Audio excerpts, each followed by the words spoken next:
Hello, thanks for joining us for the fourth episode of the Cerulean Skies RPG podcast. This is a weekly podcast aimed at the myriad of RPG subjects that we here at Cerulean Skies, the Cerulean Skies Podcast Network, are passionate about. It's aimed to be a mix of produced podcasting and a live stream discussion.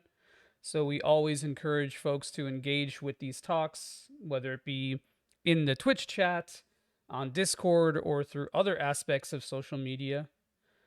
So, give us a like, give us a comment, give us a sub if you like the content, folks. I'm your host, Joey, and today I'm joined with Steve Hello. and Forte. Howdy. Steve, back in the jump and shoot era, long ago, he and I talked at length about romancing Saga. So it's good to have you back on here, man. Always a pleasure to chat with you. Yeah, thanks for having me back on. We also discussed Dragon Quest on a podcast as well. We did. Shit, that's right. Yeah, back then. I was in full Sugiyama hate mode today, so I'm like, I've forgotten. But yeah, and as always with what we try to do with new people to this podcast or to Cerulean Skies, we're going to be talking about some of our favorite RPGs to get a feel for each other's preferences and stuff. So that's going to make up a big part of this episode. And we're also going to be talking about some upcoming RPGs, the insane list of upcoming RPGs, and how our tastes align to that massive timeline of releases. So before we get started, though, Steve and Forte, y'all are new to this podcast, as I've said. So what can you tell us about your internet presence, man? What would the capital I internet know you for? Forte, we'll start with you. Yeah, okay, so I'm not exactly a niche internet micro celebrity or anything, Yes. but recently I've been pretty active in the Type Moon community. I published a cleanup patch for Kagetsu Toya, the sequel to Tsukihime. Uh, I make bad Fire Emblem tweets because I've been on Serenus Forest since like 2007 or 8 or something like that.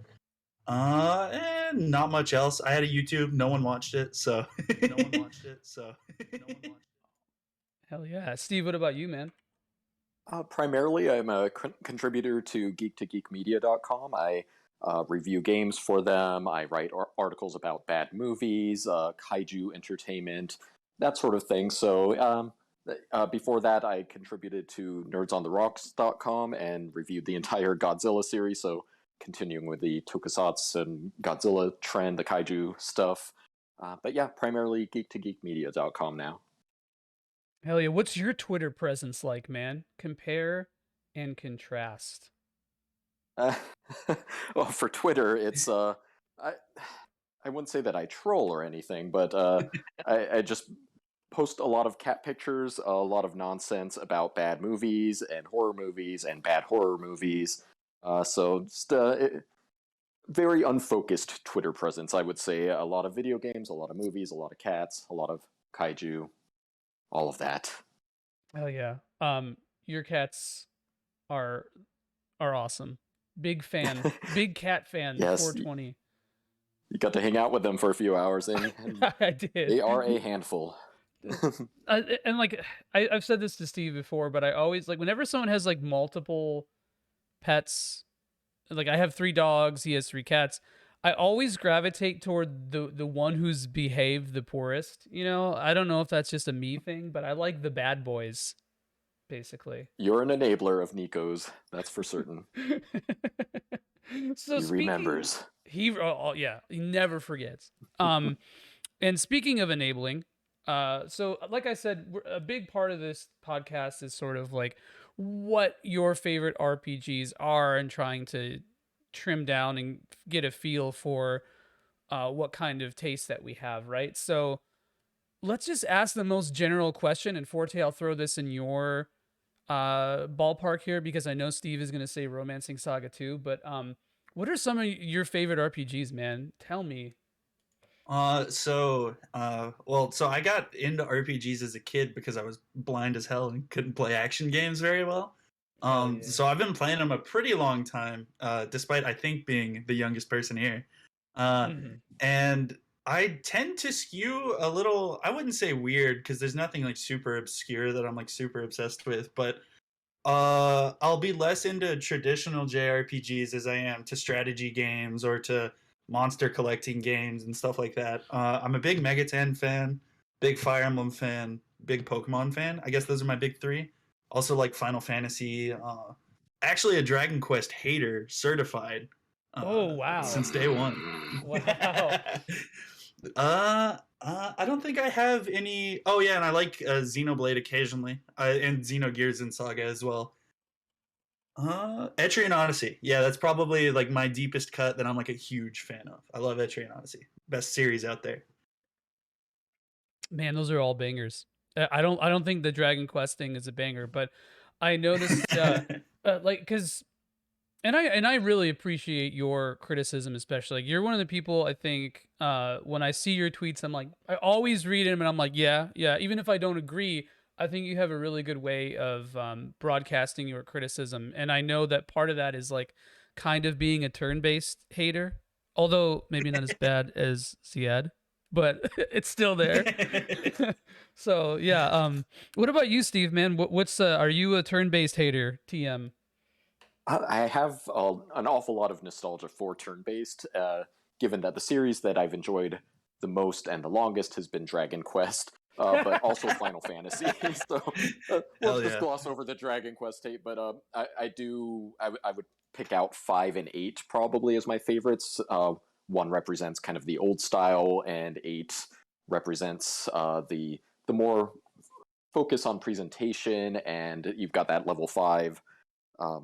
Really anime inspired look to it. So those are probably my 2 favorite games in that series. But Final Fantasy VI, it's really difficult to beat as my overall favorite RPG. That one's just damn near perfect in my mind.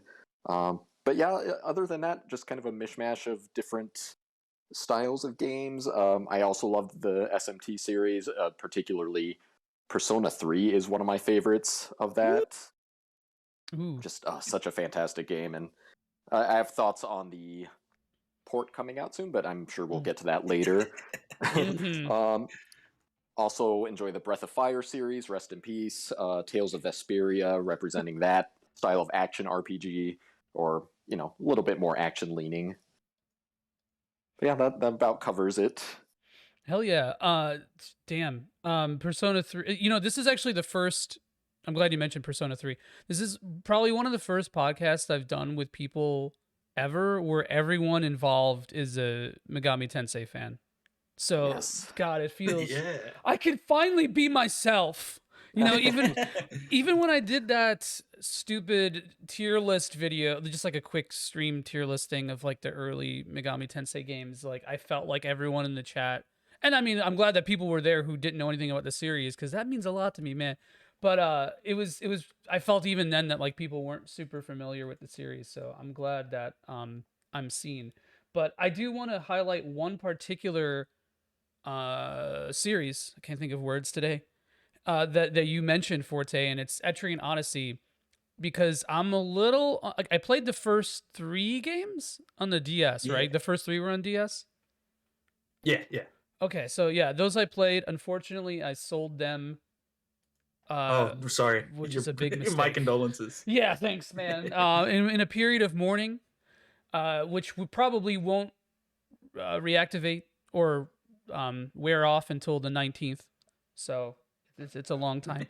But yeah, no. So I didn't quite understand the nuance of dungeon crawling back then. Like, I played Shining in the Darkness when I was a kid.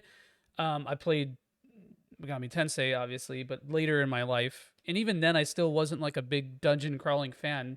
So when I played those games, because people on the site GameFAQs.com recommended them to me, I was like, I think my biggest takeaway was, holy shit, this music rules. Oh yeah, Yeah. Yuzo Koshiro at his best. Yeah, Dude, I love yeah. It's kind of amazing that it took Atlas of all companies to get that man an orchestra for the 3DS entries. Oh yeah. But man, did it pay off. It's in. But also that FM synth is so good for the Oh, originals. yeah, for sure. Yeah, that's what I was For gonna sure. say. That man doesn't, like, a few composers I think can have that range without like actually needing an orchestra. But dude, Koshiro is like the biggest tech nerd ever and just knows his way around how to get like the fullest sound possible. So I'm like, when I hear him It's with an actual orchestra, I'm like, what? it's often overlooked. The person who taught him piano, apparently, this is coming from whatever the source was on Wikipedia, so it might be wrong, but is Joe Hisaishi, the Oh, Studio Ghibli guy. Ghibli guy. Oh Yeah. wow! I did not know that. That's wild. That's awesome. Like Yeah. he's a was he like classically trained, or did somebody like teach him later in life? I believe it's like from being a little boy, he was Oh, trained in okay. piano. I see. Awesome. That's Yeah, fun. Etrian is a super. So I'm not like huge on dungeon crawlers either. I think they have a lot of potential, but I think the fact that a lot of the entries in the most standout entries in the genre are older, some of their design gets limited by that. I'm a big Megami Tensei fan, so I've slogged through some horrible hallways in my day. Mm. Yeah. But what stands out to me about Etrian Odyssey is its design is almost Metroidvania-y or search action or whatever the verbiage the kids use nowadays. And there's I guess this kind of gets into my design philosophy of RPGs to begin with, is that turn-based combat isn't inherently like super engaging. And so the strength RPGs have is they can use that to funnel you into other more interesting aspects of their world or gameplay or anything. So in Etrian's case, it's the exploration. The combat doesn't take center stage, but it is like a key part of it. But the way it pushes you back into the dungeon and changes the way you engage with that space is like really considered with stuff like FOEs and shortcuts and stuff. Man, that's such a good way of putting it too. Steve, what about you, man? Because you're familiar with this series too, right? Oh, I love Etrian Odyssey. I was just going to ask Forte if he prefers the vanilla 1 and 2 or the Untold remakes. Oh, vanilla 100%. Yes, okay. Wait, I Mike, was I'm completely on curious. I board don't with know that opinion. anything about this. Explain this to me like I'm Ooh. 10. Well, so have you played an Atlas remake, remaster, re-release? Oh yeah, game yeah. Okay, before? say no more. You got it. Okay, yeah. But it's a similar kind of thing. I will say Vanilla 2 is probably one of the weaker entries in the broader series. Agreed, But yeah. I don't agree with like a lot of the decisions either Untold game makes. I'd probably play Untold 2 before the original 2, but I respect 2 more. Okay. Yeah, it was just difficult for me to transition from just this wide variety of selectable characters in your party to pre-written characters with their own personalities. It just felt like a different series in a way, and yeah, I definitely prefer the original. To the game's credit, it does let you not play with the party if you don't want to, but like it feels kind of like, why am I here if Yeah, if I'm if you've not already using the played new it. thing there. Yeah. Shell asks or says in chat. She said, the pro tag is a little OP. Is that true? In Untold 2? Yes, the Fafnir Knight, he's the subtitled character, the subtitular character, I guess. And he's like just intentionally like main character power trip kind of, Some Ike energy. Is that like is it to that level? I would say he's more like a Persona main character. Oh, okay. Where he's just like he does everything well enough that he devalues the other characters. Got it. Yeah, that's I really want to explore that series more, like especially with an adult brain rather than like a screamo teenager. So it'd be especially now that I like I've cut my teeth so much more on dungeon crawlers and I've experienced a wide spectrum from like the boomer PC 88 games and all that kind of stuff now. It'd be really fun to go back and just kind of see all that stuff. But that's like how many entries in that series? Like 8 plus the mystery dungeon? There's 5. There's 6 mainline games if you count the final game in the series, Nexus, 2 remakes and 2 mystery dungeons. Ooh, God.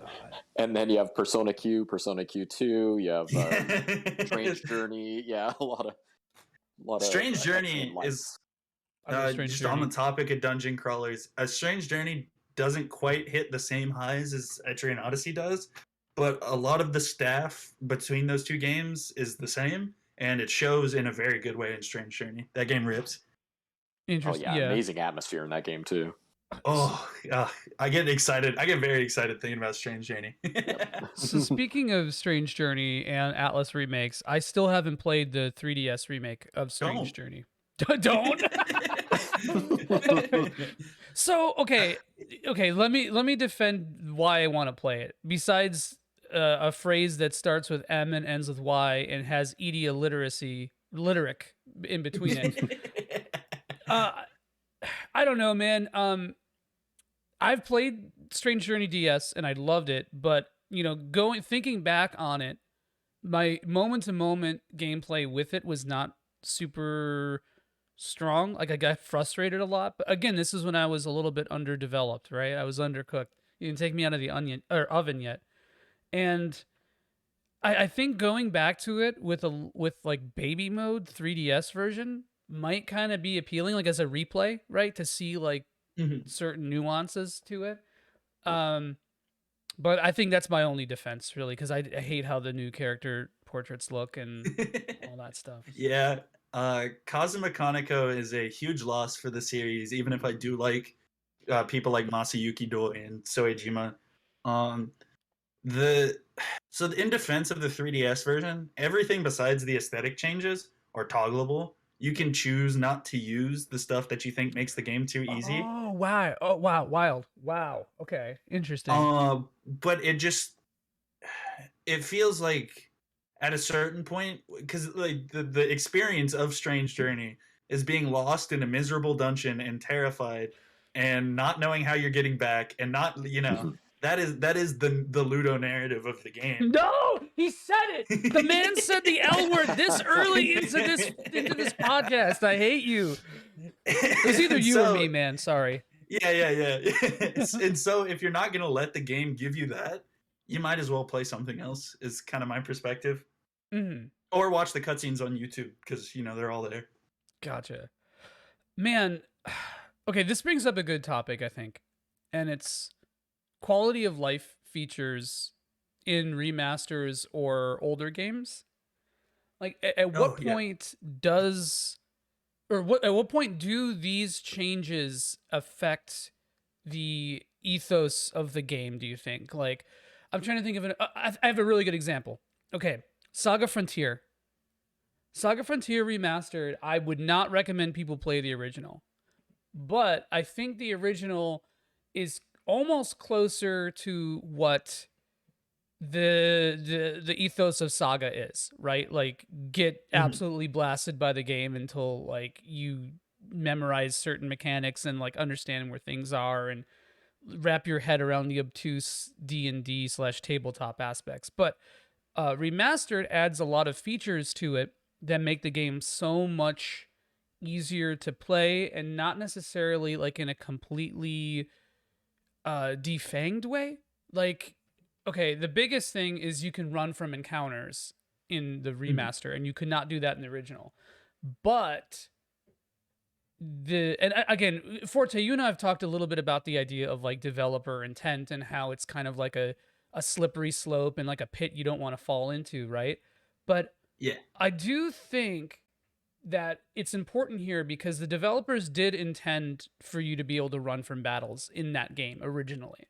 But due to limitations on production and dev time and a million other reasons, it ended up getting cut from the final game. So putting Mhm. something that was originally intended in the game that drastically changes how it plays, is that at what point does that become the people's game versus the developer's game, right? Like, so Steve, as a Saga fan, I think this, and also somebody who I think it has played a lot of these remasters and remakes and ports and whatever. How do you feel about that question, man? Like, do remakes or quality of life changes affect the ethos of some of these older games? Yeah, with Saga, that is, it's a delicate balance for sure. Like Romancing Saga 3, I think added there's like an additional dungeon where you can kind of flesh out some of the supporting characters' storylines, but also you can kind of, for lack of a better term, grind out some stats in that dungeon. And I don't think it ruins it. It's kind of a late game addition. Mhm. In general, I'm a big fan of Romancing Saga 2 and 3, the remakes. That series is all over the place in terms of the remakes and remasters. You have Minstrel Song, which is just a completely different game from the original, which I played through the original Super Famicom version a couple years ago. And if any game needs quality of life improvements, it's that, because You made me play that, by the way. You put the gun to oh, my head to make me that's play right. I was the one who. it. So thanks, I'm man. so sorry. I'm so sorry, Joey. No, it was worth it. It was worth it. There are some really good aspects to that game, but I feel like there's so many frustrating aspects as well. And uh, going back to the original Saga trilogy, the Game Boy games and the remakes that those received, you have like the Wonder Swan version, which is more of just kind of a uh, superficial update, Yeah. although they did complete some storylines that were incomplete in the original. And then you have those DS remakes, which I still don't even know what to think of those. It's almost like a completely different series aesthetically, and you have those Mhm. kind of over complex battles. So yeah, I'm definitely of the mind that I want things to be as close to the original as possible. And if not, if you're going to add something game changing, then just you might as well take the minstrel song approach and just make it a completely different version of the game, almost to the point where it's not recognizable. Yeah, I no, I pretty much agree. And Yayiko says if it saves time, then it doesn't. Sorry, yeah, it's Yayiko's typing. I have to parse apart the meaning of it. So if it saves time, it doesn't affect things, then it's fine. I think is what he's saying, right? Forte, how do you feel Mhm. about this, man? What is a more in So depth take? so I'm not very familiar with Saga. I should get out of the way. I've seen some art, and that is like the quickest way to sell me on your game. It's like show me some pretty Great art. art, dude. That series has some pretty art, so I'm looking at getting into it. But I am generally of the mind, and maybe it's because I've been hurt by Atlas too many times, that if you can get into something with the original way, you might as well. I'm looking at getting into Yeast here soon, and I'm starting with the original version of Yeast One. On PC Uh, 88? is that the original That's version? the I have it first on my one. laptop. Yeah, Actually, it would be funny that one. enough, Yayiko and I both played through that, dude. That makes me so fucking happy. Like, you're a secret boomer. I swear to Oh yeah, God, I no, love I'm an it. old man. But I recently completed an 80-hour run of the vanilla version of Persona 3 just because I've only played FES pretty much my whole life. Hmm, I played interesting. vanilla when it came out when I was a kid, Me but too, yeah. I literally just played it to see what I thought about FES's changes like firsthand. Wow, Uh, wow. and if it means anything to you, FES's changes were generally pretty good. Yes. But like I'm sorry to that hear. is like the extent of which I'm okay to change a game. You know, Oh, I and sorry. at a certain point, I'm just like make it a different game. I am cool with you taking this story and doing what you want with it. I really like. Maybe this is a horrible take nowadays. I don't keep up with it, but I really like the Final Fantasy VII remake, and I really like Final Fantasy VII. None of those Same. games, neither of those games, supplant each other to me. Yeah, I don't think that ever.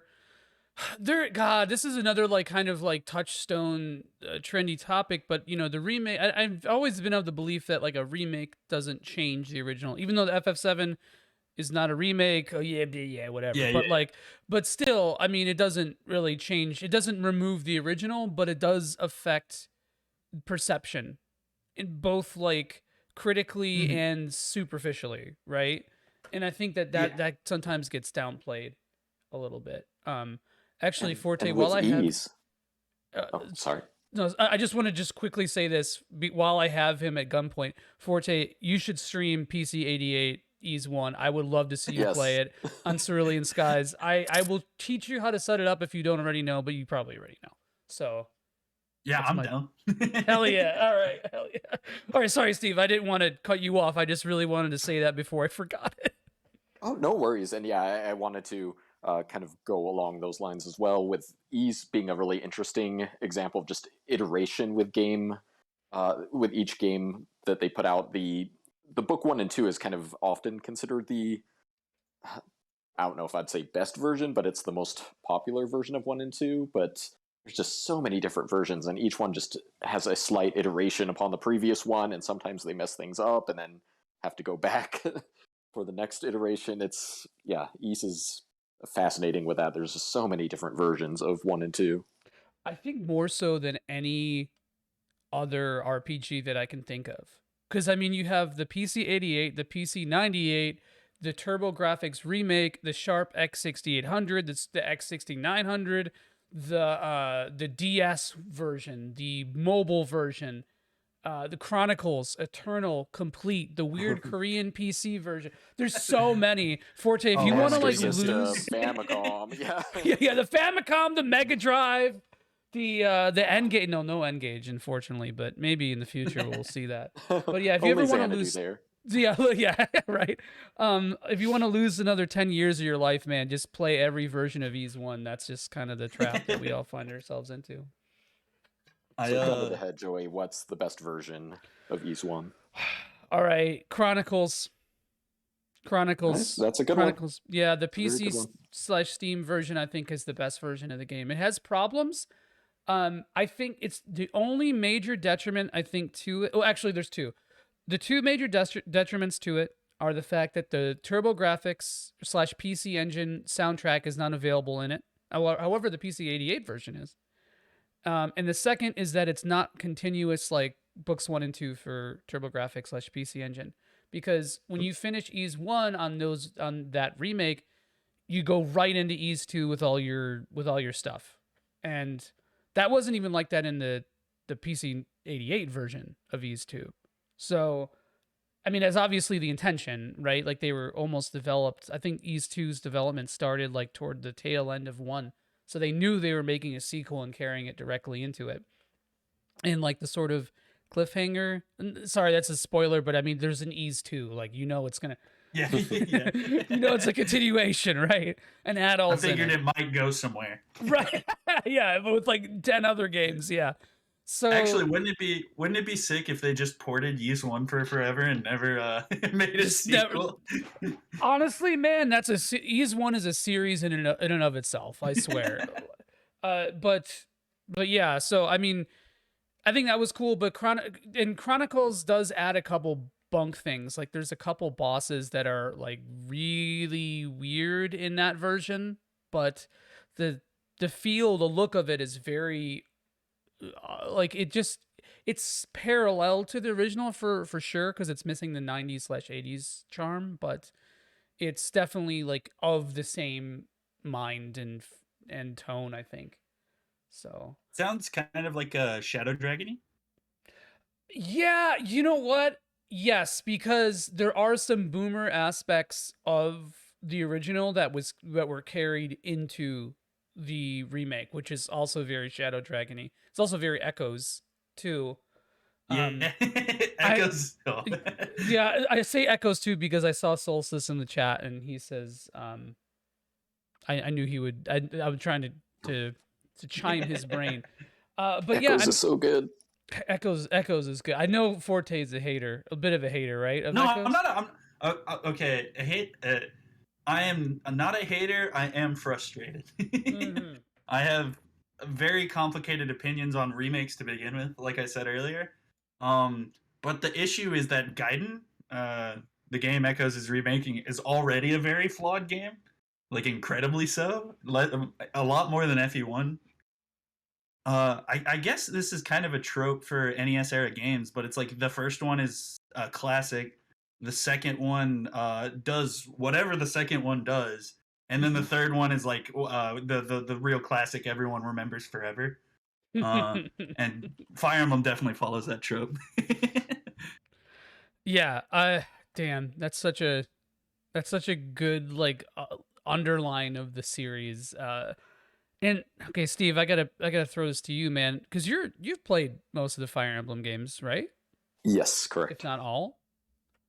Yeah, I've dabbled in all of them. I haven't completed some of the early ones. Okay, let's talk a little Fire Emblem. Sure. Let's go. Again, Steve, throwing this in your court, man. Tell us a little bit about some of your favorite Fire Emblems, man. Where is it? I mean, I feel like I guess it would technically be the fourth entry. Genealogy of the Holy War Ooh. is Yeah. pretty tough to beat, and that's the one that there's a rumored remake of, right? Hmm. It's essentially confirmed now that we've seen Engage. Yes. Yeah. I mean that that sounds amazing to me, and that and Thracia 776 is really interesting, if a little bit difficult to get into compared to some of the other Fire Emblem games. But my heart really lies with that kind of 16-bit style of Fire Emblem, even though I've really enjoyed every entry, to be honest. So It real quick, I have to Reese's Pieces you for a second, Steve, because Forte and oh I did no. research about this. But apparently, and this is so stupid, I just think it's a funny aside. Apparently, it's pronounced Thracia 776. Thracia, Yeah, yes, yeah. okay. Yeah, and I'm like, fuck That's off. Horakia. Thracia, yeah, Okay. Dracula's Thracia, yeah. Sorry, I had to That do it. works for me. Yeah. I had to call back. Yeah, it's one of those Thracia ones till I where die.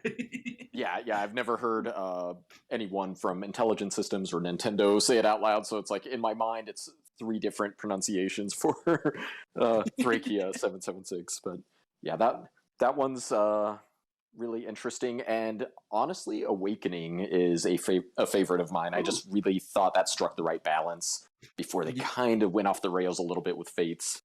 You were hitting me with like the big boomer vibes, and then you threw Awakening in there, and now I'm all mixed up. Yeah, I know. It sometimes does get a little bit of hate for being too modern with the anime tropes and whatnot, but I really love Awakening. Uh, so I'm kind of all over the place with the series. I love 14 of the 16-ish games we have right now. Um, but I don't know if I'd classify myself. Okay, so I'm a big fan of Shozo Kaga. I like tiering Saga, which he would do after he left Mhm. Nintendo, During after Saga. Thracia. I'm playing Berwick right now for the first time, and he just dropped Vesteria Saga on Steam. You should go check it out. The real new Fire Emblem. Uh, but I kind of enter a rut after Thracia at the series where I really don't like 6. I'm not a big fan of 7. And then 8, I'm kind of torn on because it's also the GBA trilogy has this weird thing where they're all calling back to old Kaga era games, and Sacred Stones calls back to Gaiden. And like I said, Gaiden is kind of a clusterfuck of a game, design wise, anyways. But I really like Tellius. I really like the DS games, and for none of the 3DS games really being like my kind of game, I appreciate how creative all of them are. Oh, and I really like Three Houses. That game is overhated nowadays.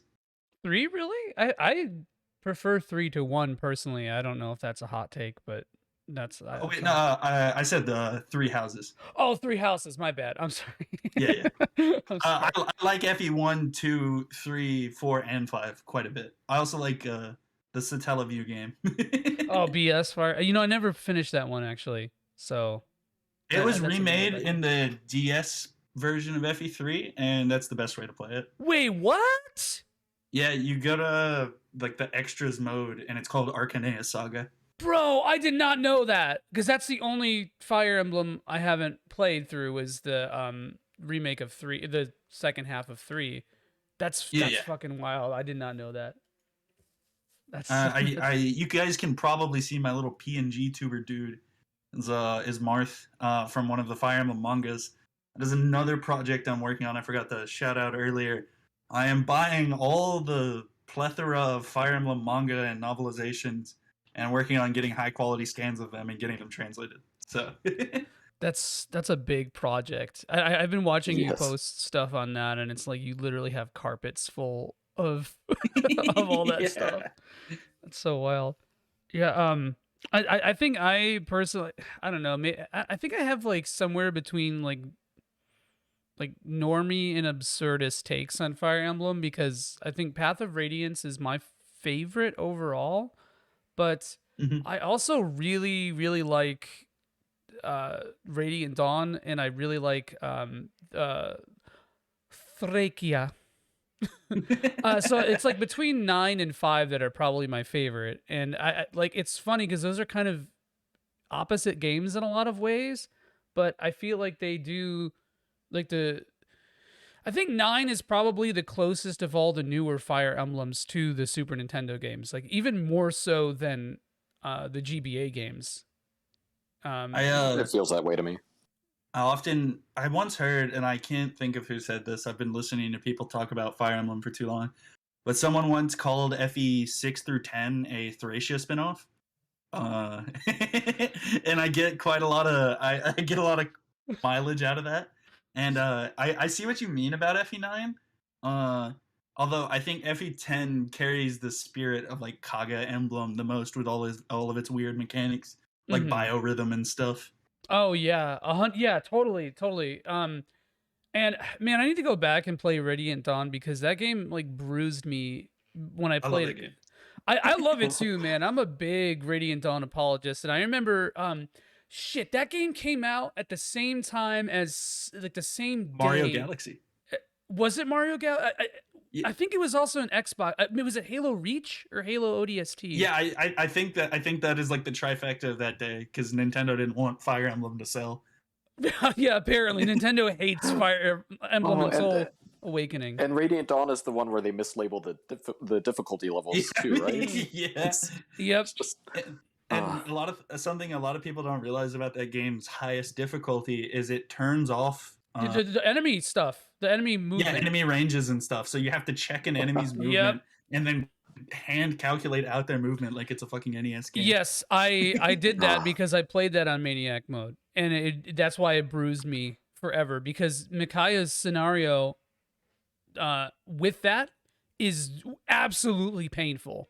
It's Yeah, the Dawn so Brigade are a little. You can't see because I'm a PNG tuber right now, but I'm gesturing very widely. A little underpowered.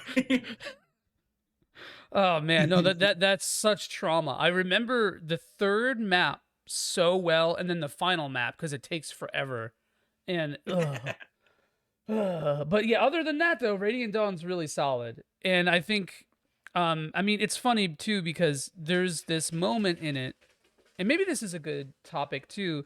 There's a moment of pure power trip in Radiant Dawn, like beyond anything else I think that we've seen in that series so far. And it's right when you get, and this is kind of a spoiler, but like once the Grail's mercenaries step back in the fray, you're just busted Oh, as yeah. shit. The game's over. You won. Congratulations. Everything's a victory lap. And well, maybe not entirely, but I think that's. Is there anything else like that in a Fire Emblem game? Period. Like we're just So no? I mean, obviously, Radiant Dawn has quite a few of those moments because they throw Laguz Royals and the Black Knight around like candy. Yeah, Uh, yeah. I believe end game of part one, you have the Black Knight just like as a unit you can use, which Radiant. I love Radiant Dawn to death. It's got to be one of the most poorly balanced Fire Emblem games ever. Mm-hmm. And I'm kind of a balance denier in RPGs. I think a lot of people um, don't discuss it in a way that is like productive. But when you have I don't feel like I'm making a controversial statement saying that Radiant Dawn's balance is all over the place. No, not at all. I- I'm the only other Fire Emblem like power trip I can think of is just like the nature of Awakening when you pair two units together. Yeah, that's a good point. Yeah, Yeah. that's true. As soon as you get the child units, oof. Oh yeah, that too. Took full advantage of that. You I had know to. Forte. Yeah, and I know Forte mentioned Vestaria Saga. Have either of you played Dark Deity? Mm-mm. Actually, I didn't mention this earlier. I am actually working on a strategy RPG of my own. And Oh, while we were building the Kickstarter for it, which did unfortunately fail, but we're still working on it. While we were building the Kickstarter for our game Chasing the Horizon, I was talking with the Dark Deity devs quite a bit about like the process of building one and legal stuff and all that. And so I've played Dark Deity probably quite a bit more than most people at this point. interesting. Oh wow. Yeah, that seems like the most interesting. It doesn't have the pedigree of Vestaria Saga, obviously, but it seems to have found its own little niche and comfortably settled in there. I think what they smartly realized, and those guys over there, they have a lot of business sense that I definitely lack. They targeted the GBA strategy RPG. I guess they're boomers now, but like to that demographic of kids who grew up with like FE7 and Final Fantasy Tactics Advance and those Rondo with games. swords. What does the GBA department have in game? Yggdra Union? Is that it? Oh Yeah, yeah, yeah. that's the one. Yeah, Riviera. Yeah. Yeah. Oh, Riviera. Yeah, Uh, that's right. I never played that one though. and I think while that is not generally to my taste, that kind of GBA Fire Emblem is my least favorite era of Fire Emblem. Uh, while that kind of aesthetic and storytelling is not to my taste, it's a group of people that had not been served in a very long time, and Dark Deity popped off because of it. It did really well. Yeah, I'm happy for them. I hope your Kickstarter gets some steam and ends up being successful. That would be awesome. Thank you.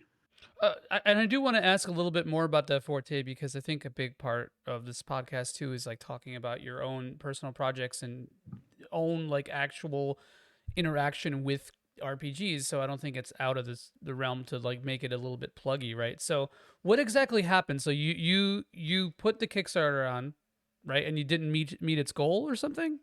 Yeah, so because I'm kind of picky, I guess, I wanted our game to have like a heavy aesthetic focus.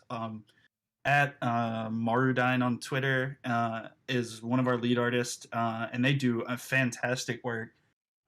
We have a pretty big team of artists, but all of them work on commission because we have a huge amount of artwork we needed for the game. And because of that, our goal was substantially higher than a lot of indie games. It was $50,000. But we saw Dark Deity be as successful as it was, and they made like I believe close to $80,000. And we're like, we can do that. We know what we're making is good. And I still believe what we were making is good, but I do not think, and this is mostly on me, we marketed it very well. I don't think I had the reach. And on top of that, I kind of hinged our bets on having a demo playable. And I expected people to be more understanding of the fact that it was an alpha build. Mm-hmm. And people weren't exactly, but that's kind of on me. I should have thought about how I would perceive it more. The other thing was, so we're catering to like late Kaga era Fire Emblem fans, Tearing Saga fans. So all 7. of them. Yeah, all 7 of them.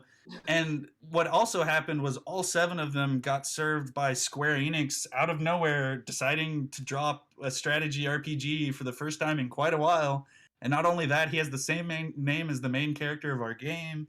I haven't played Triangle Strategy yet. I'm still a little sad. But it suddenly there was a lot more strategy RPGs on the market hitting our demographic that we did not expect. Yeah, for sure. I mean, not just mainstream releases too, but indie releases. Oh yeah, for sure. There's aren't they making another one? Didn't I? Or is it like a real timey game? A Diofield? Oh yeah, that's what it was called. Yeah, And they're re-releasing Tactics Ogre. and FF Tactics, according to that NVIDIA leak, which I think you could probably assume is pretty accurate at this point. Yeah. So it's actually that's a really good segue. Let's take that. I'm gonna take that breadcrumb. Let's talk a little bit about like modern RPGs and specifically SRPGs, which we've briefly touched it a little bit on this podcast before. Steve, did you play Triangle Strategy at all? I actually have not. I'm waiting for the Steam version to drop before jumping into that. I think just a lot came out at the same time as that, but that's Team Asano who made that. Mm-hmm. And yeah, I really enjoyed Octopath Traveler, so I like their style in general. I know HD 2D is a little bit of a touchy subject these days, but for me, it does work for me, I'll admit. But yeah, Triangle Strategy looks good, but I'm honestly much more excited about the Tactics Ogre Reborn release than even visiting a new Team Asano strategy RPG. Interesting. Vaseline Ogre. Have you guys played Tactics Ogre, the original? Oh yeah, yes. I played Super Famicom and the PSP one, and a little bit and PS1. So all 3. Can I just say the Super Famicom box art and subtitle, maybe the rawest aesthetic a strategy game will ever be sold with. Let Us Cling Together is an insane subtitle. It goes so hard. Good. It's so Ah, It's a Queen lyric or a Queen song. mhm. Is And it? Is it? it's at least a Yeah. lyric. I don't remember if that's the name of the song or not, but is it, Steve? Is it a song as well? Yeah, Is it titular? I know March of the Black Queen is a song. I thought Let Us Cling Together was a song, but I might be wrong. Yeah, it is I actually. know Yeah, it is. It is the song. Yeah, that's the song title. it's to the point where I'm kind of disappointed that the Knight of Lotus broke away from that tradition and it just came up with its I Yeah. didn't know it was a subtitle. tradition until right now. Right, there it is. Well, I guess Prince of Zenobia didn't either. If you want to be fucking That's super true. obscure and pedantic. Oh, someday I'll be able to play through that game, but Dude, I did, maybe on a fan and translation.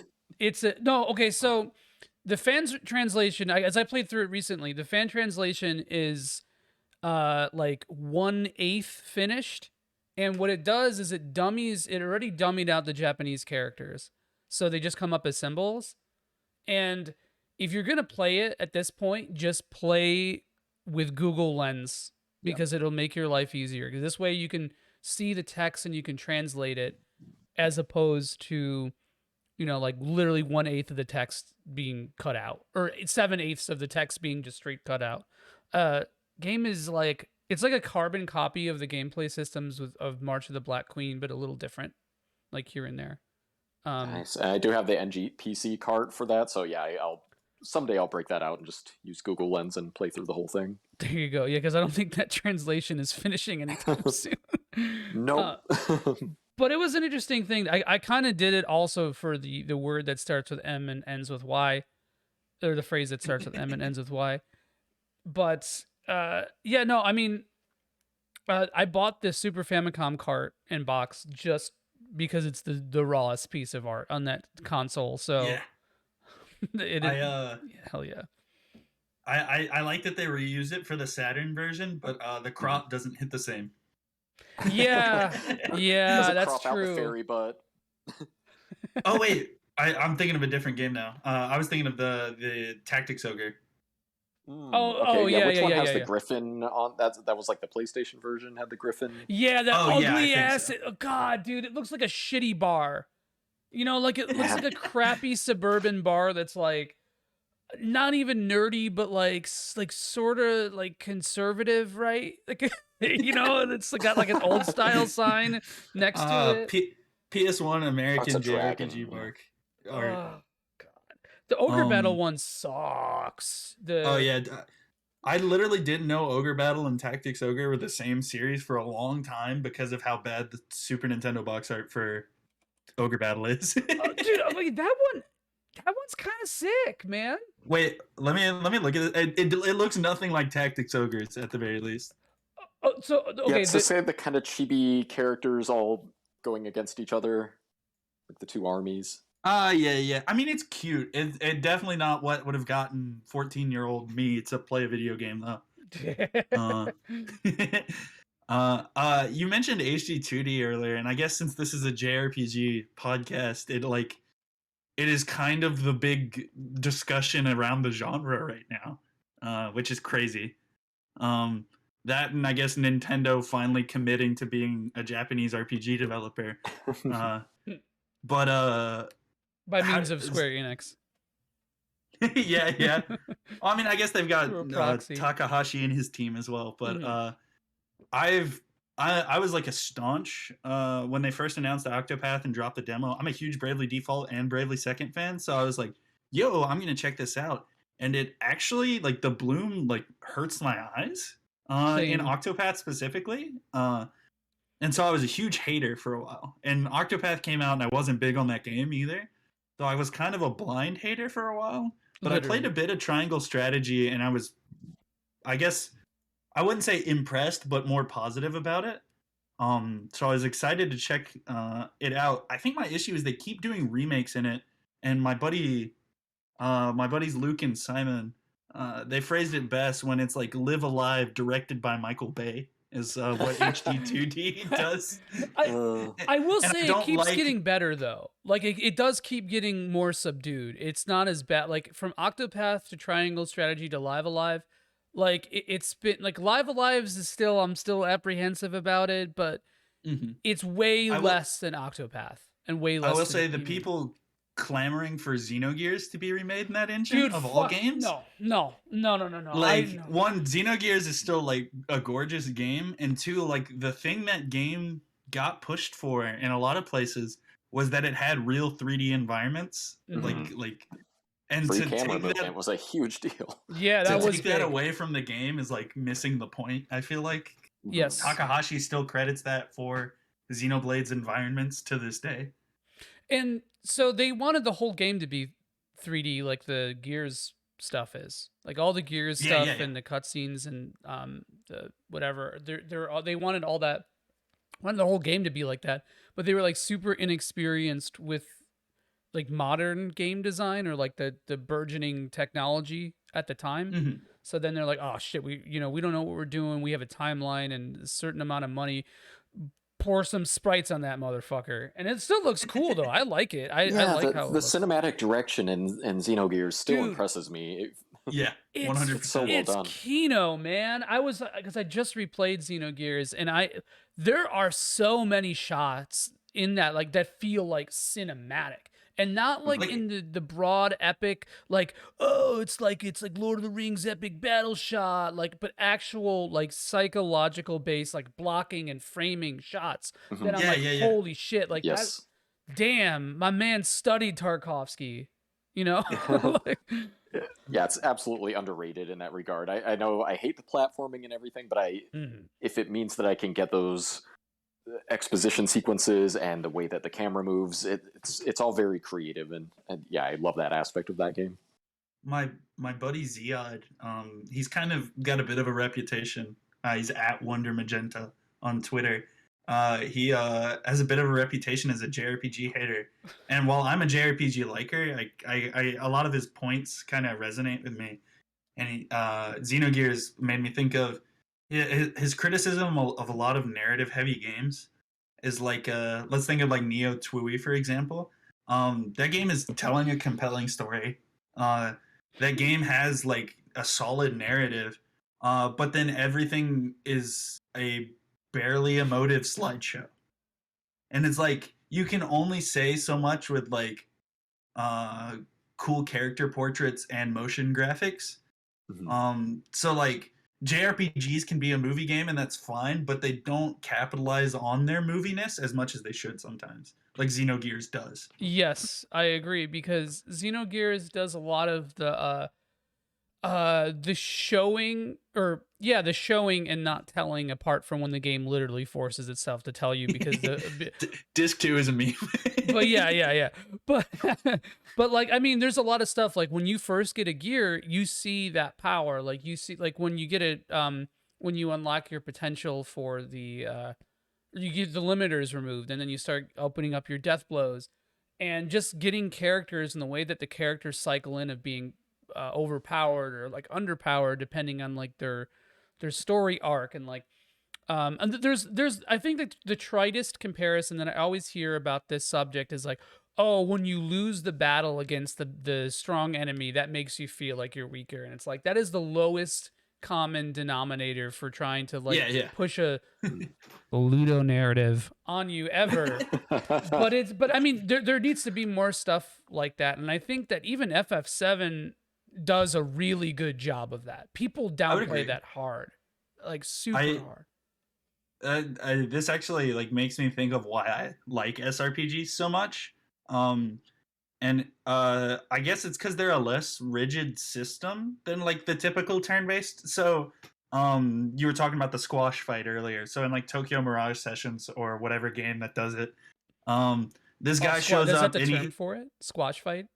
yeah, squash Okay, fight. interesting. I didn't know And Navarre shows up in that game and he hits you once and you're over and you might as well have just watched a cutscene. that. Hmm. uh Whereas when in Mystery of the Emblem, wait, is it Mystery or Shadow Dragon? I'm tripping here. One of those games. When they wanna make you feel fear, They just They bust put out Navarre. Astrum, or Navarre. They put Yeah. Astrum is the one who pops into my head, and all of his goons at one side of the map. They put you in the middle. They put the guy you got to beat on the other side, and say get there, and it's Yep. still like interactive, you know. That's Yeah, I so love the good. versatility in that genre. Yep. That's such a good. I never really thought about that, even though it's like a super obvious thing when you play Fire Emblem or FE9 with Black Oh, Knight, right? Yeah. the It's like Black Knight's house is peak. yeah, right. Like that's terrifying. FF Tactics does it too. I love stuff like that, Yeah, man. It's like a pseudo squash fight, right? Like because yeah. you can They make engage you run him, away. right, and you basically have to. Um, so yeah, that's a really good call. I do want to transition a little bit here though for a second because back up Mikhail mentioned something about the pixel remasters and Chrono Trigger complaints and how we were talking about SRPGs and all that kind of stuff. And I think that there is an interesting sort of dichotomy, right? You have HD 2D and then you have stuff like the pixel remasters. And, you know, the pixel remasters are redone things in pixel style or whatever. And HD 2D is like a new style that's supposed to be like a retro and modernity mixed together, whatever. But I feel like both end up being on two different sides of completely missing the point, right? Because like you have the pixel masters, which to me it just seems so unnecessary, right? Like that whole concept. And I'm wearing an FF9 shirt, so I have to talk about Final Fantasy. I'm sorry, but like remaking a game in like a pixel style while also redoing the pixels is like, dude, what? Just fucking use the original assets, man. Like it blows my mind. And I'm wondering what you guys think for upcoming games specifically. What is like your ideal style or preference for ports or remakes or remasters? First of all, I'd like to say that I enjoy the irony of the common ground between pixel remaster and HD 2D being the weird sparkly water that doesn't make any sense with everything else. But oh, it's so strange. They put Pellegrino in the lakes, bro. That's and it all goes back to, for me, it goes back to 3D Dot Game Heroes, which had that kind of look before 2D HD was ever a thing, and Mm-hmm. just very strange. But yeah, not to repeat what I said earlier, but I really feel like the Romancing Saga 2 and 3, that's the style that I would like to see more 16-bit games remade in, where it's just it's updated. They make everything look nicer. Like you said, they're not just completely redoing all of the pixels and the sprites. It has a pleasing quality to it that's reminiscent of the original style without changing everything completely stylistically. Interesting. What about you, Forte? How do you feel about that particular aspect? So JRPGs for a while there during like PS3 era were kind of in like a down cycle in terms of popularity, and that relegated them, a lot of them, to the budget bin. And so the way to make things look good on a budget is to post process the fuck out of it. And that was kind of true for every game in the PS3 generation. And it led to some cool stuff like Dark Souls aesthetics. But 3D Dot Game Heroes, for example, is just like, what if it was shiny? What if it had bloom? The Wind Waker HD does this. What if it bloom? And that is just like, I feel like it's like lowest common denominator kind of baity. Like, oh, it looks Mm-hmm. shiny, it looks better, because it's more immediately Yeah. impressive, as in it leaves an impression. But I kind of hate that. Yeah, it's It's just like the smoke and quickest way to mirrors. turn me off. It's in the Um, truest sense, it's smoke and mirrors. It's like distracting you with this stupid thing that looks like flashy and crazy, but it's just like hiding the lack of actual artistic agency underneath. Maybe that sounds elitist, but I feel like that's kind of like no, what this kind of stuff does. yeah, I totally get you on that. And I mean, there's some games that benefit from that aesthetically. Triangle Strategy, for example, it's HD 2D, so it sparkles like crazy. But that game's kind of like almost monotone color scheme Mm-hmm. would be really hard to pull off without that.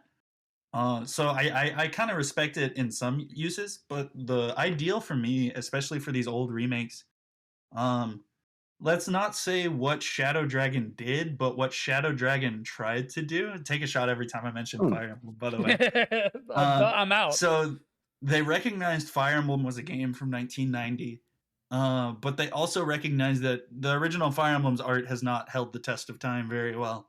And I don't think it was really super peak back then either. So what they did was they got an artist who had written something iconic from the 80s and 90s, Ghost in the Shell. And they're like, your style is evocative of that era, but we can make something that has like modern fidelity with your style. So it still evokes that era while staying reminiscent of its time, I guess. And I guess if you're gonna have to like keep a more simplistic presentation, because not every game can get Masamune Shiro on it, just give me the raw pixels, bro. Don't slap a filter on anything. You don't gotta do anything. These games were fine then, they're probably fine now. I And the agree. pixel smoothing, like the Tactics Ogre Reborn, that just smear Vaseline all over all these pixels. Just, I'm very Ugh. much against the Oh, smoothing. and Steve, I'm not like being pointed at you, but the Romancing Saga 2 and 3 remakes do have that, right? Like they They do do, have yeah. um and And I like the style. Like same with Tactics Ogre Reborn. It's just yeah. I wish there were an option to turn off the smoothing. same. It reminds me of when I got my PlayStation 2 for the first time, and I think I was playing Chrono Cross on it. Was one of the first games I was playing on it before I had many PS2 games, and just immediately I just turned off all the smoothing options and everything. It's never truly appealed to me. And yeah, the Romancing Saga games are absolutely guilty of that. I don't think they do it as egregiously as Right. Agreed, yeah. some other more modern remasters, but yeah, I want the chunky pixels, please. Yeah, and I think some of that just comes with being designed for mobile too, because Hmm. a lot of these sort of remakes are designed multi-plat in mind, with probably a focal point on mobile or like the Switch, right? And And Mhm. yeah, I yeah, think it definitely it contributes to the way that devs and producers want these games' visual styles to look. But I always bring this up because I think it's super interesting. Legend of Mana, the remake has a bit of both of what we were talking mm, about, because it has yes. AI upscaling, but it also did a lot of redrawn backgrounds. Forte, are you familiar with this? Yeah, I'm pretty familiar with I'd say the Mana series in general. Oh, okay. So like, I'm curious, like as a developer yourself, like how do you feel about something like that, where literally the assets were redrawn? And I don't know if it's just because they didn't have the source files or something to Yeah, them. so I should be transparent that I'm learning to program. I'm not a great programmer. Um and I know a lot about like standard definition video and like how it is brought into HD and the issues involved with that. Mhm. Um but the issue here seems to be Square Enix kind of sucks. Or specifically Square it would have been at the time. Right. Yeah. And they don't have like I think it's like 1997 or 8 to till to All the the original assets then. Kingdom Hearts. They don't Yeah. have like almost any of the assets from back then. Hmm. And they say it was a fire. I called doubt on that, but Yeah. and when you don't have that, I guess your only solution is to redraw. But it's kind of a tragedy with Legend of Mana because it is like It's maybe beautiful. the most gem of an RPG like presentation wise, like I think his K Bash said discovering that game is like archaeology. There's so like every facet of it is so rich. Um and I can't really think of a better solution, but I also don't think they were putting their heads into it too much, considering a lot of the bugs that were in the American release of that game are now in every version of the re-release. I don't feel like they really gave it their best effort. Interesting. Yeah. Yeah. Interesting. Yeah. Uh, yeah, that's funny because we were talking about Live Alive on the last episode, and Live Alive had the same issue where they didn't have any access to the old assets because goodbye, Sweet Prince, and even Yoko Shimomura she didn't have access to her MIDI files that she Wow. made. So like, yeah, you can learn that stuff by ear, sure, but you're missing the programming of the MIDI files for very specific like nuance to the songs. So, um, but yeah, so I wanted to sort of use that as like a bridge or segue with a th, into sort of like a more, or just kind of like just talking about some games that are upcoming that you guys might be interested in terms of this. So there's a million. This is, we talked a little bit about this on this podcast again before, but there's a million new RPGs coming out, and this is like, I want to say it's like a second golden age, but I would agree. I'd agree. but I mean, is it like, the real question on my mind, and maybe it's just a skeptic in me, is it a quantity over quality thing? Yeah, I would also agree. Right. So, okay, I was talking to Solstice about this before, so I'll reuse a joke. I like to call this period, especially on the Square Enix side, I like to call this period, the Diofield Chronicle out of 10, because Oh no. so many of these games look like a big ol' 6, you know? Yes. Yeah. And I was gonna say the era of like the post Final Fantasy VII or around Final Fantasy VII era of in my mind is kind of that golden era of the late 90s, mid to late 90s, where you had all these kind of experimental type of RPGs, even things that weren't the greatest of quality, like Legend of Legaia. The way it incorporated even some fighting game elements was really unique. Things like Kodelka. But yeah, looking through the list of all these games coming out, it's just, okay, yeah, the action RPGs tend to be Souls-likes. You have the a lot of remasters. Yeah, A lot of nothing's remasters. a whole lot of remasters. But yeah, I mean, there's some good games on there. But the one that really intrigued me was Sea of Stars, especially because Oh it's yeah. a prequel to The Messenger. I That's don't know anything about this wild to game. me. I don't even recognize the title. Oh, So. dude, so it's God, what's the developer name? Steve, I forgot.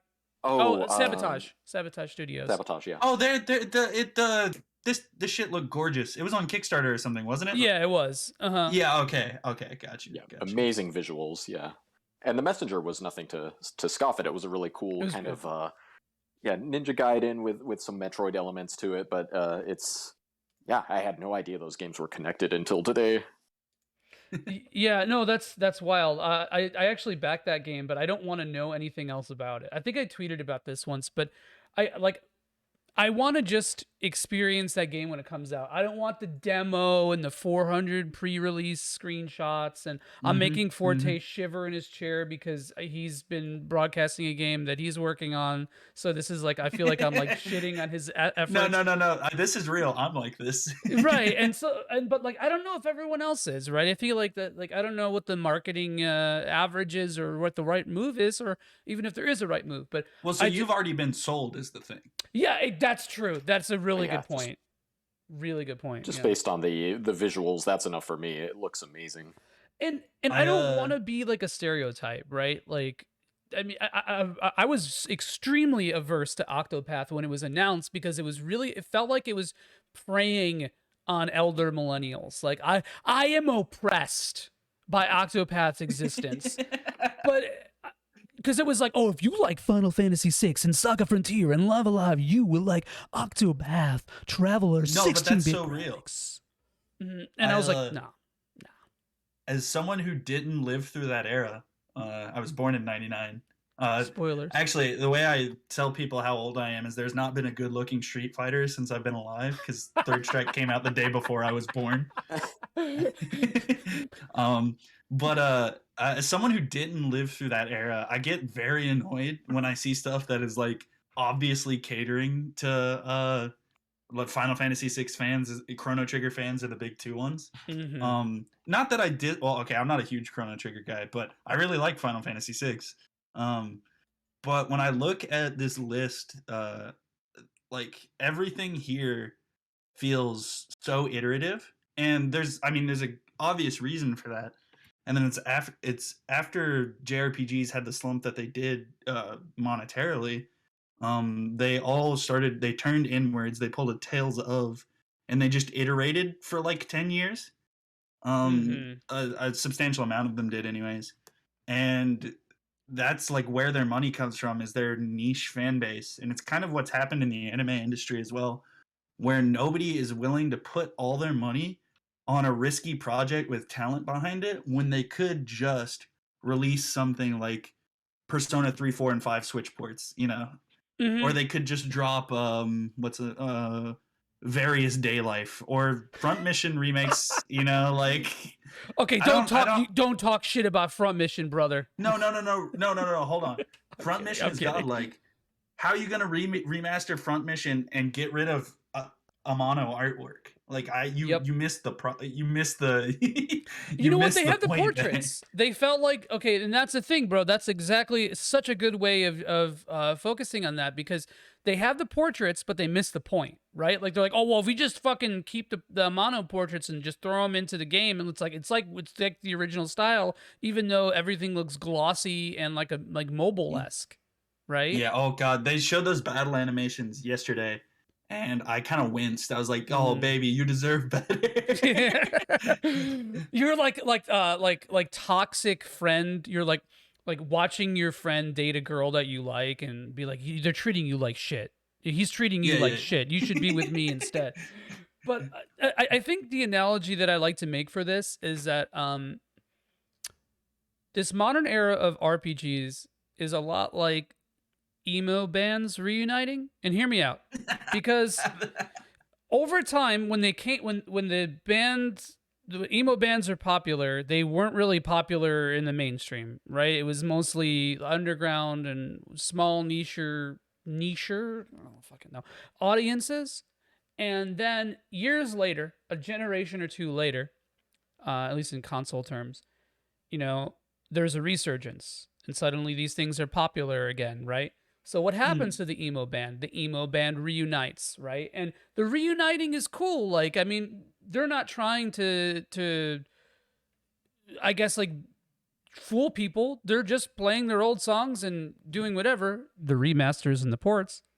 And then they have the audacity to start making new stuff. And the new stuff, Valkyrie Elysium, Diofield Chronicle, probably Star Ocean 6, these kind of games are like evocative of the style, but sort of flatline average, because the impassioned developing or creative process back in like something like the PS1 era, I mean, for better or worse, was just a much different time to live in. And like the early or late 90s, early 2000s were so much different of a time to write sad songs in, right? And it's funny because I see a lot of emo bands reuniting, and then I see Star Ocean 6, and my brain just makes that. So what you're saying is we can look forward to My Chemical Romancing Saga. Oh my god! Oh my god! I'm so sorry. No, you're thank you. March of the Black Parade. Is that what we're getting? No. I don't have one, guys. You can't put me on the spot like that. Shit! I do think that's a great analogy, though. That fits perfectly. And I mean, there's no shot anyone developing an RPG is like hearing this right now. But my wish for the genre would be that they look at Final Fantasy, and I hate being the guy who's like, oh, Final Fantasy is the actual good RPG series, but realize that it's maintained part of its longevity because it changes itself so much, and they put so much into every game. There's never been like a sleeper Final Fantasy title that wasn't a big event. You know, you don't have to drop Tales of Who Gives a Fuck like once every year, even if your core fans want it, because your core fans will only ever grow smaller if that's what you do, you know? Yes, 100%. And I think that's why I like Final Fantasy so much, man. Like, I mean, there are entries I don't like as much, but I think it has the highest average quality across almost any other RPG series. Dragon Quest is close, but for a different reason, right? And I think Steve, you and I talked about. Yeah, and like Steve, and even they're changing soon, it seems. Yeah, with 12 dead horrors. Dragon Quest 12 dead horrors. Whoa. I missed That's the something in title. there. Shit, I leaked it. My bad. My bad. I Square also coming for me. I Man. wish game companies, and I mean not that Square Enix is like entirely ethical or anything, obviously not. Um I wish they would recognize the amount of good it does Square Enix to put like people like Tetsuya Nomura forward, cuz outside of Shozo Kaga, who Nintendo openly like disregards nowadays, can you tell me a person who's made a Fire Emblem game? No. Can you tell me a director? Nope. Like, No, I don't yeah, even. Yeah. nobody can. Even though like there's some very interesting patterns you can observe with that, you can't associate this art with people when the companies hide the people. You know? Yeah. Big Falcom energy, man. Falcom loves that. And they did it because they're a boomer ass Japanese developer who didn't want their employees being headhunted, and for some reason that fucking policy persists, and that they don't even Oh, fucking that's credit crazy. some That's of their artists. crazy. Dude, it's wild. And I always go off the deep end with Falcom, but I that is my big sin is I've never played a Falcom game. brother, we can fix you. Again, we can fix you. Steve, how do we fix him? What do we start him on? He's one on PC-88, baby. No, East One on Sega Master System. Oh, That's your no, we don't want punishment. to hurt him. But yeah, I mean, I think this is a really good discussion, and I don't want to truncate it, but I do kind of want to go over some games that are coming out, and I want to know. If, Oh yeah, we never did that. we never did that, right? I mean, we hinted, right? We dabbled a little bit, but better yet, how about this question? And we can kind of like maybe correlate this with titles on this list. Are there any RPGs coming out that you guys think really have a chance to be innovative or break free of the 6 out of 10? And Steve, I'll throw this your way. Oh, that's a good question. I mean, looking through the list, Harvestella intrigues me just Ooh. because I've always liked like the Harvest Moon style games or Rune Frontier, and I'm looking.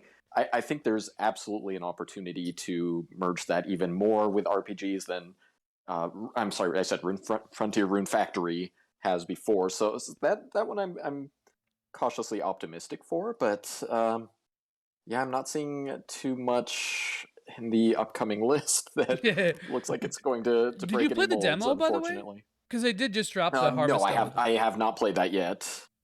It blew up the internet because it has a non-binary gender option, and people were like, "Why the fuck is this in my game? I'm a loser. Nope. I'm gonna complain about it on Twitter.com." Yeah.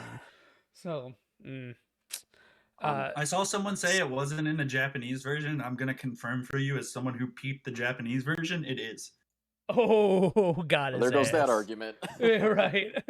Uh, And this is an aside, but I do need to roast people while I can with what the small little platform I have. But like, one thing I see so often is people, bigots and losers like this, who try to use authenticity as an argument against inclusivity, right?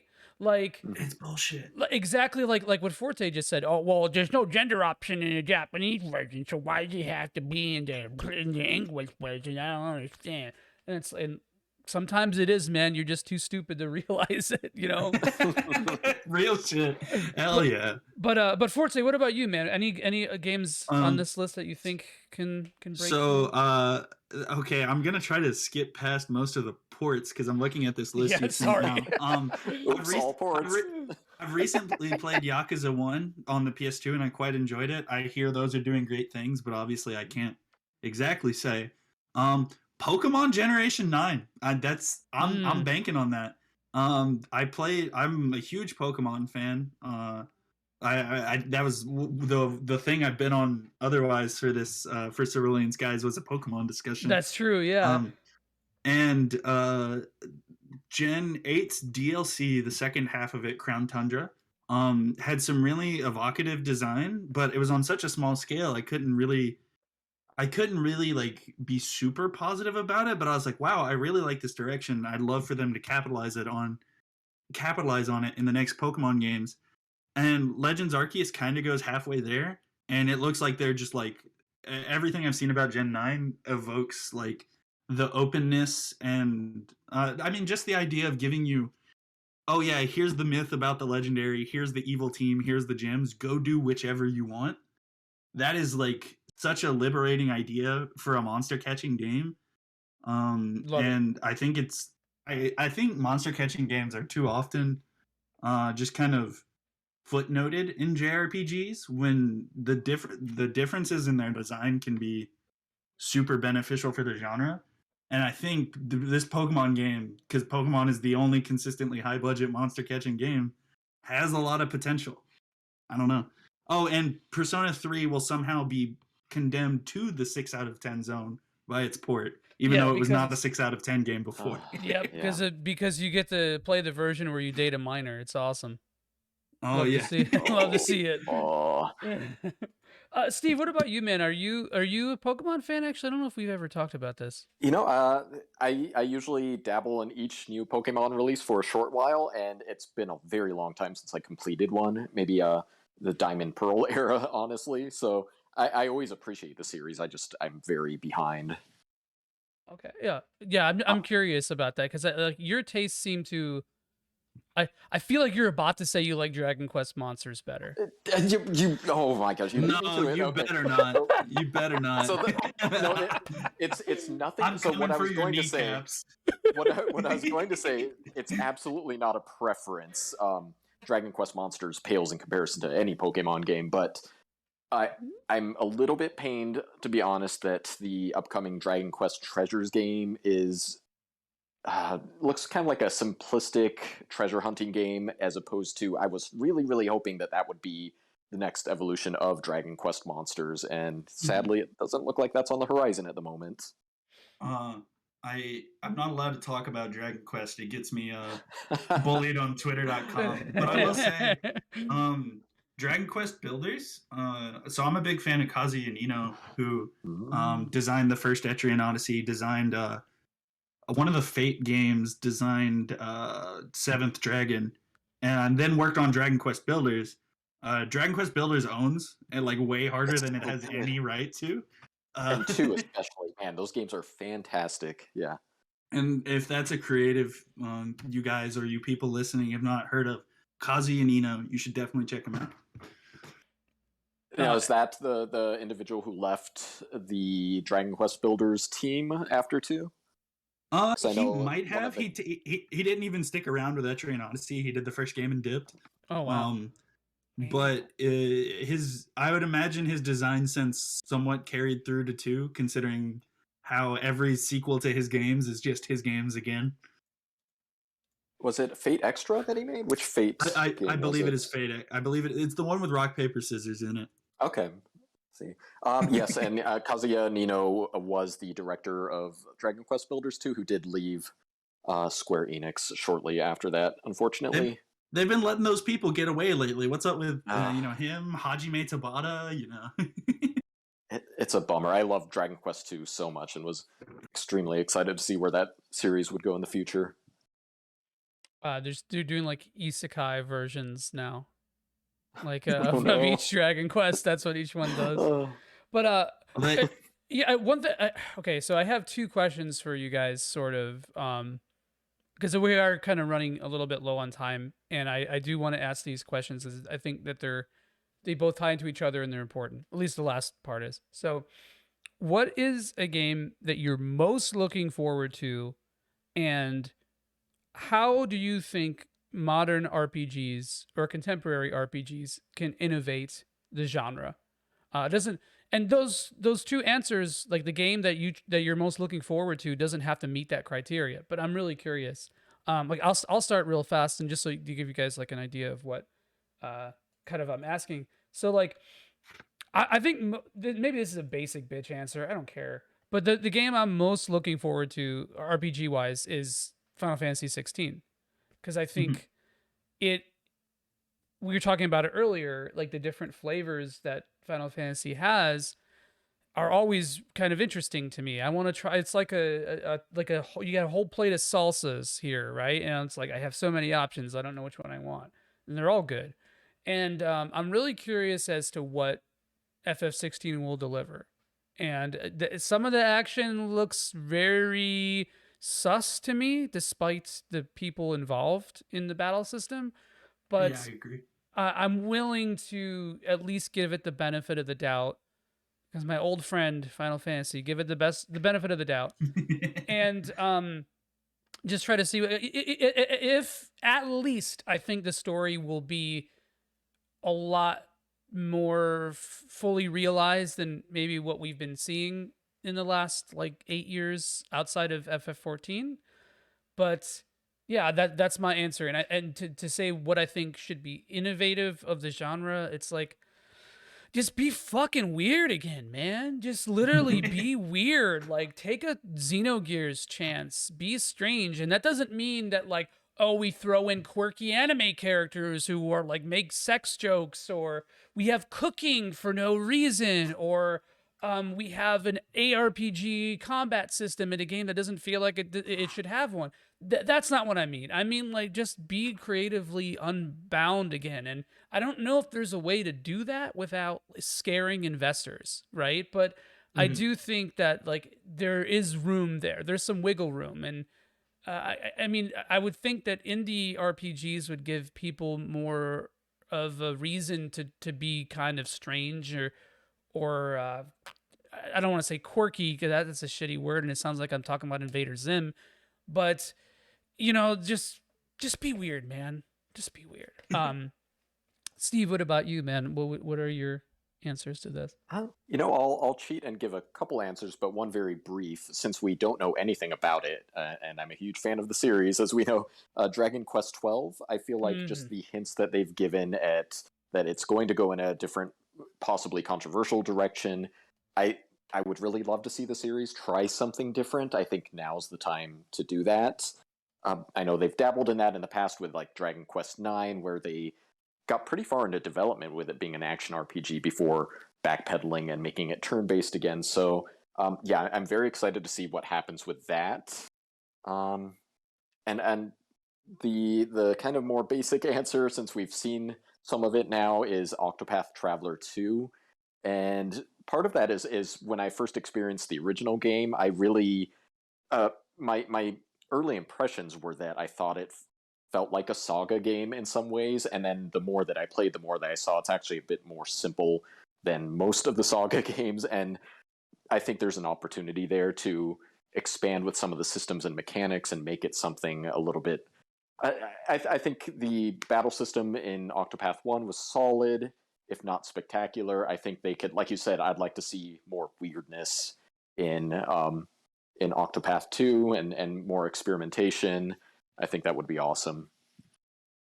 Oh yeah, great. That's a really great answer. And Octopath 2 just announced yesterday.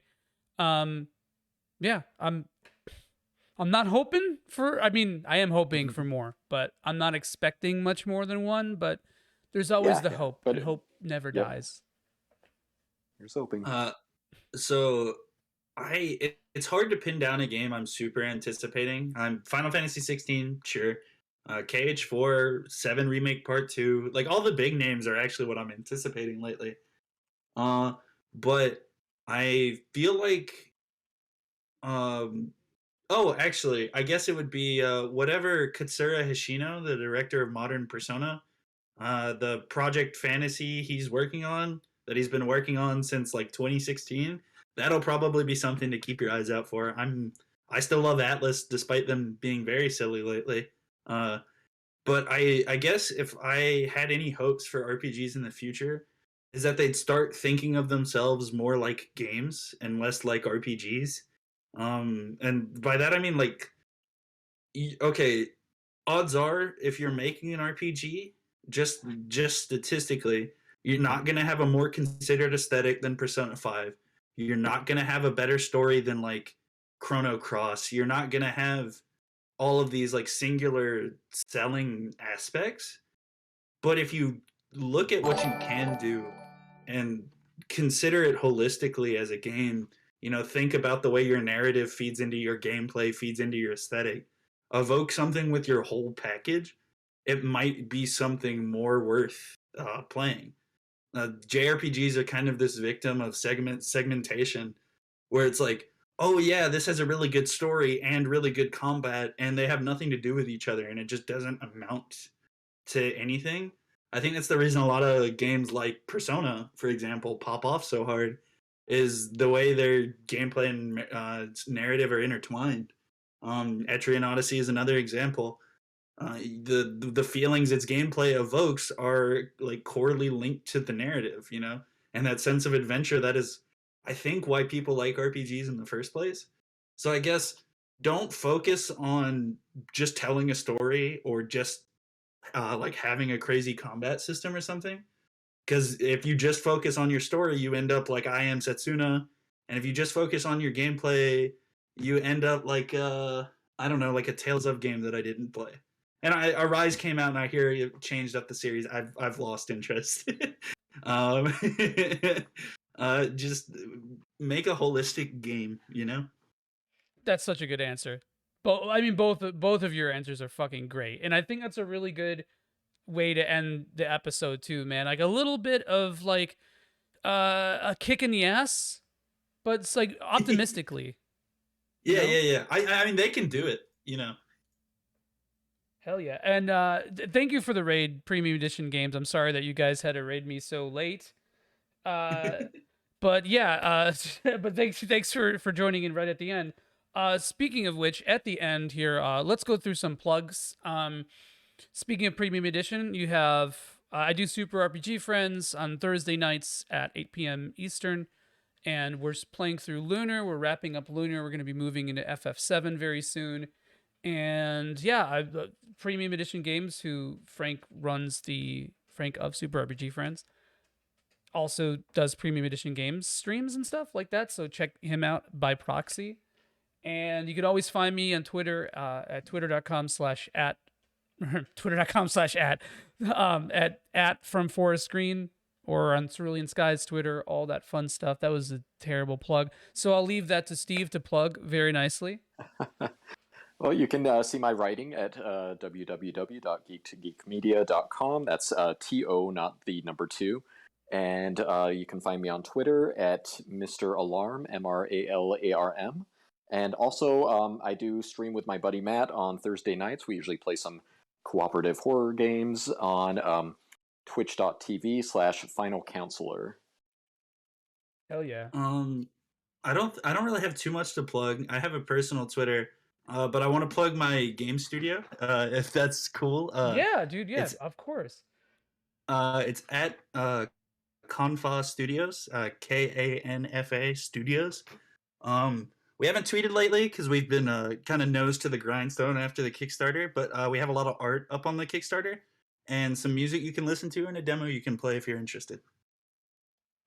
Cool. If you want to throw it in the chat, feel free to do that. Yeah, let me grab that. And I'll link y'all's Twitters too. Cool. Yeah, thank you guys so much for joining me. I'm sorry if I cut anyone off.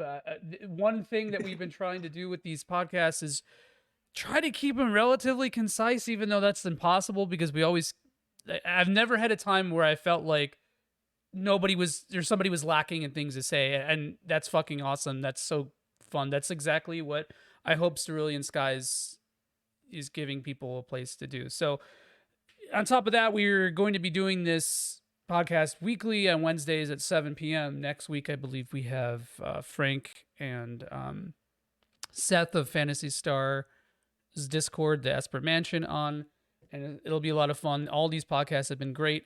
You could look forward to seeing new guests every week until everybody has had their chance, basically, and then we'll start doing a little bit more specific topics, which hopefully we can also pepper in as we're doing these introductory episodes. So thank you guys so much, Forte and Steve, for joining me, man. Always a pleasure to talk to y'all. Yeah, thank you for having me. Yeah, thanks. Cool. All right, well, check these guys out. Check out, I think Yayuko's streaming tonight. I forgot who's streaming tonight.